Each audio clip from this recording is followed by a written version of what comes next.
the hell are we gonna do now? I'm totally screwed. I don't have time to be walking through the woods right now. It's time to go from this to this. Welcome to part 2, where we look at look dev, materials, shader assignment, and a lot more. It's fun, so let's get started. Okay, let's start off with a completely new scene. In fact, we'll even delete this light, so there's literally nothing in our scene.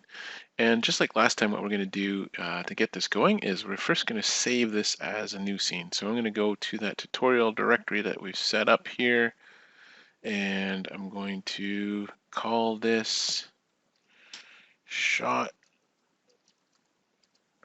01 look dev. Okay, so what I've done that is basically now in my layer editor, I can start bringing in all those layers that we've created in Maya. So I can click this little orange button, insert sublayer, and start bringing in each of the ones. So I've got the rocks, I've got the camera, and the reason you do this is that you can now separate your scene and sort of work on it in layers just as you would if you were working in Maya with a reference type platform. And so here we go. We've got all the different things loaded in. And just to verify that that's what we expect, we can jump to our camera, and our horse and our guy is all loaded up here. The night is a bit dark, but we're going to change all of that. So you can see the horse plays back as expected. So that's all good. And the next thing we're going to do, as I said, is it's a bit dark.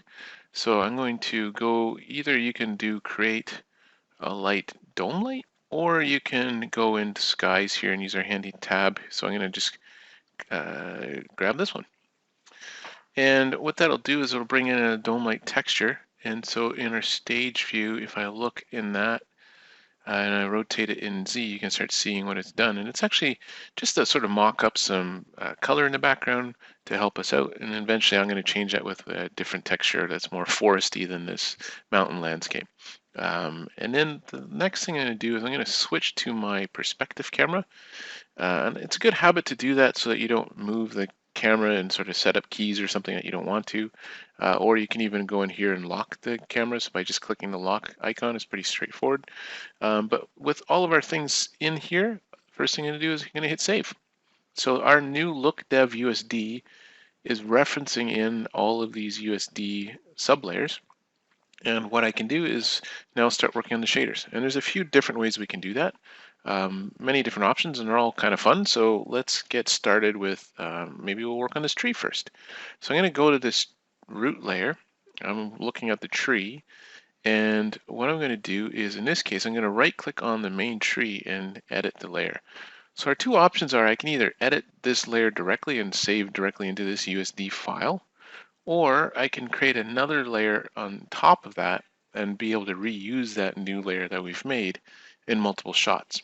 So let's show you both ways. So in this case, we've right-clicked Edit Layer as a tree. I'm going to go back to my stage, and I'm going to select the tree, which I've already done. Again, if you're using this orange mode or the prim mode, if I don't have that on, it selects everything, and if I turn that on, prim mode will select just the tree, which is here.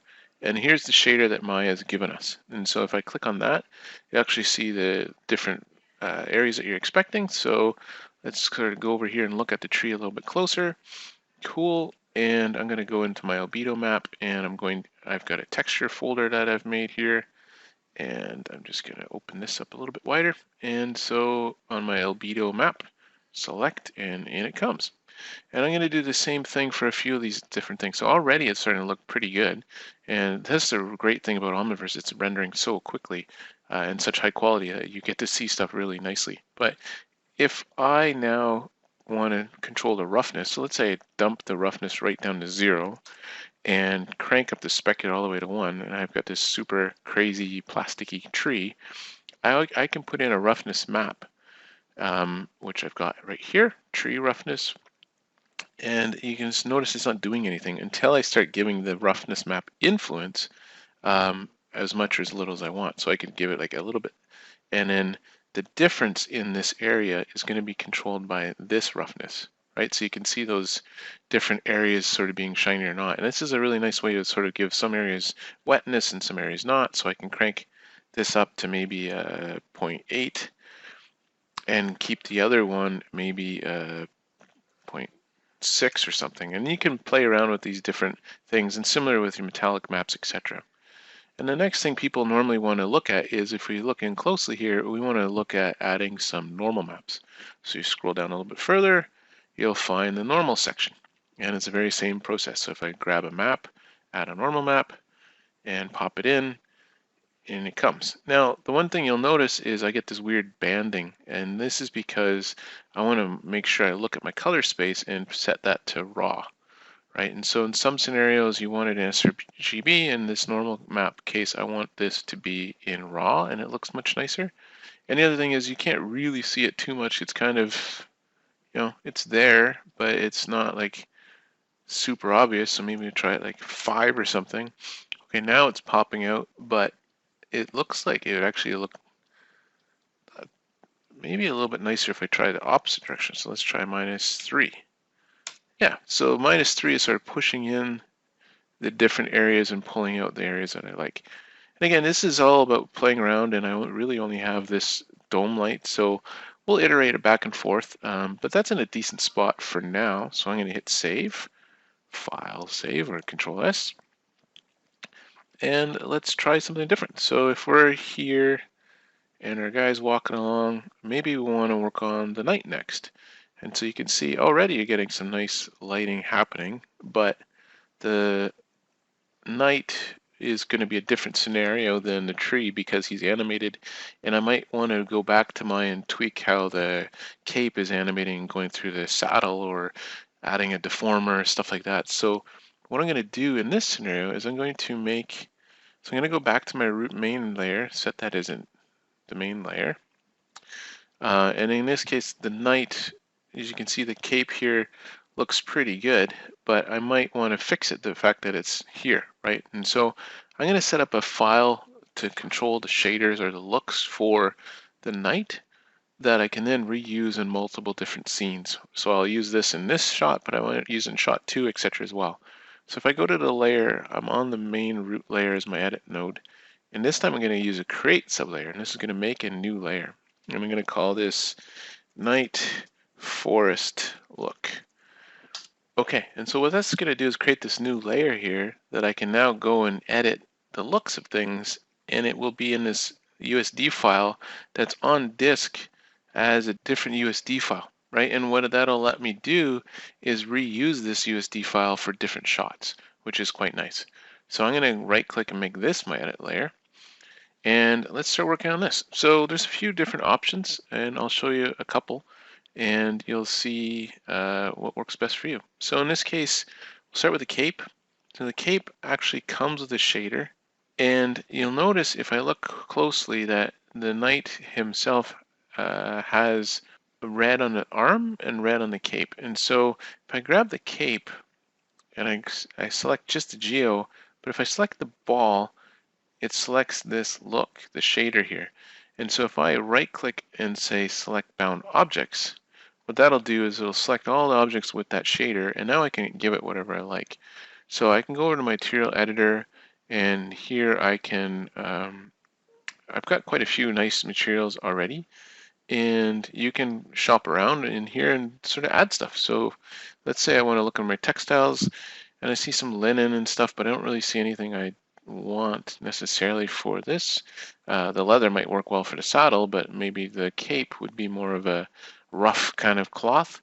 Under this base area, there's also V materials, and there's a bunch more to pick from. So there's 757. If we pick fabric, we've got 57 to pick from. And cotton, fine woven dark red might be cool. We might want more of a rough kind of look to a cape. And there's tons of different ones you could pick from. So maybe let's try a roughly woven dark red. That sounds pretty impressive. And it's as simple as just double clicking on this. So if I double click on that, it will assign the new shader to the cape. And what I might want to do is then go into the cape area here, and it's take a look at it, right? And so the first thing you'll notice is that it feels a lot brighter than it was, but it also has some nice sort of cottony feel to it, which is actually quite cool.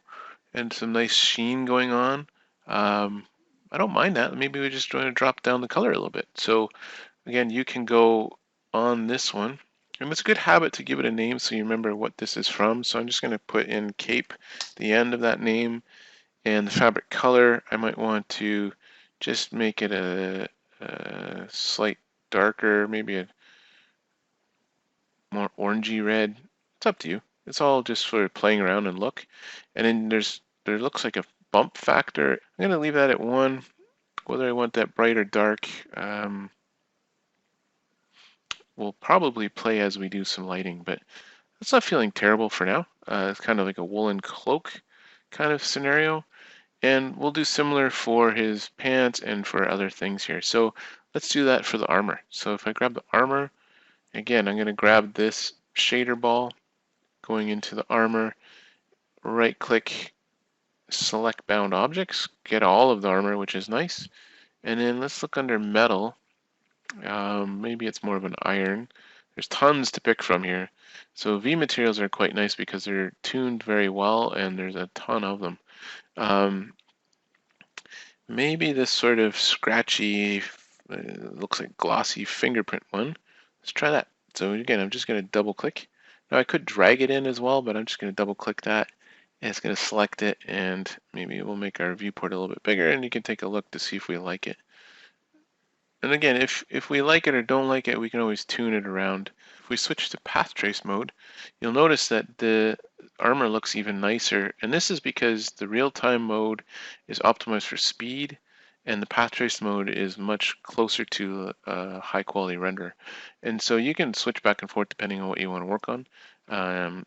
When I'm going to render this at the end, I'm going to use path trace mode, so I want to double check there, and you can see the speed is already so fast that it doesn't really matter.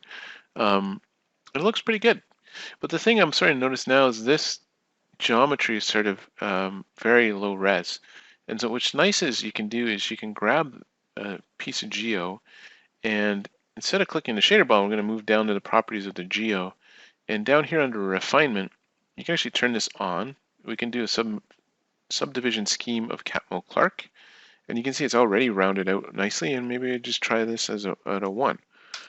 Yeah, that looks much better, right? And so you might want to do that for a few of these. It's like, in pick and choose depending on your scene and performance and what you're trying to do, but a 1 on his shoulder pad seems to be decent for a starting place.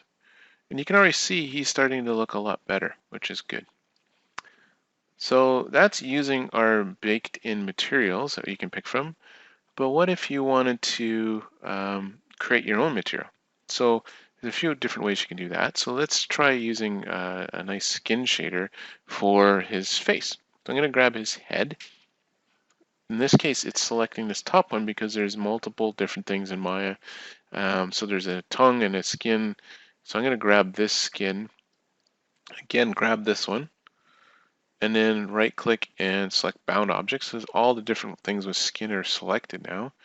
And then I'm going to go under create materials, and I've got Omnisurface, which gives us a bunch more properties like subsurface scattering and stuff. In fact, under the presets, we've got quite a few of them, and you can see all sorts of brushed metal and a bunch of really cool ones, peanut butter. I'm just going to pick skin 1 for now and try out that. So when you first do this, you'll notice that it will take a little bit of time to compile. And that happens the very first time you do that. Okay, well that was loading. I got a little carried away there and I added some dark ash to his pants, as sort of rough cotton kind of look, which is nice. And I swept out the cape for the red felt here. So it felt like the felt looked a little bit nicer. So again, I was just super quick double clicking, and that actually looks quite nice. It might be a little too red, so you can always go in here and just dump this down a little bit. There's bump strength, a bunch of different interesting things. So if you want more fuzz on the or less fuzz or more fuzz contrast, etc. Quite a few fun things to mess around with, and the little blue dots will set you back to the default, which is always fun. But if I maybe turn that down a little bit and then just take the color and just darken it slightly so it's not so crazy red. you can see some fuzz popping in there and stuff, which is quite cool. So if I look at the surface shader that we just made for his head and his hands, you can see already it's starting to look kind of interesting, but it still feels kind of rubbery. And so there's some interesting things you can mess around with, and I'm just going to hit save here one more time, grab his face, go to the skin, and then grab this one. And I've named it night already, just a good habit to start naming your looks. You know what this is. So this is the cape, and this is the, and you're just double clicking here, and I can write pants, etc. And this other cape one, I'm actually going to clean up, so I'm going to hit delete so I don't have multiple of these things in there. Okay, so if I look at the skin, what we've got right now is basically entirely subsurface. Right here, we've dialed it up to 1. So if I turn this off to 0, you can see basically I've got subsurface giving me all the color, and then some specular giving me quite a big shine to it. So if I do this, the other thing you can play with is the scale. So in this case, if I turn this to 0.1, you can see it gets very jelly-like. And if I turn this to like 0.001, it starts feeling very cement-like. And so you want to mess around with it. It's going to be different per scene, where you feel more comfortable with it. And I'm just trying out some different numbers, right? So I'm trying 0.5, 0.6 to get to where I want. Now, in this case, the radius is going to a very jelly-like color, and you could easily change that if you wanted to get different looks. And so if I play around with these different settings, I find it really fun to try out different ones in here too. So under the scattering presets, we've got quite a few of them.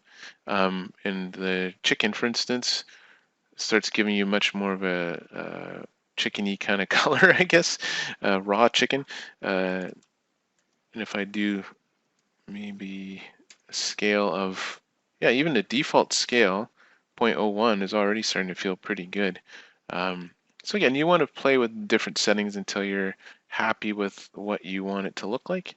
And so rather than you watching me play with a bunch of numbers, you get the idea of how do we get these different things. And what I would do is add on Omnisurface to the hair, and work through the different ones. Okay, so let's recap quickly again. We'll just work on the horse a little bit so you can see what we did. So we've right-clicked, made this the edit layer.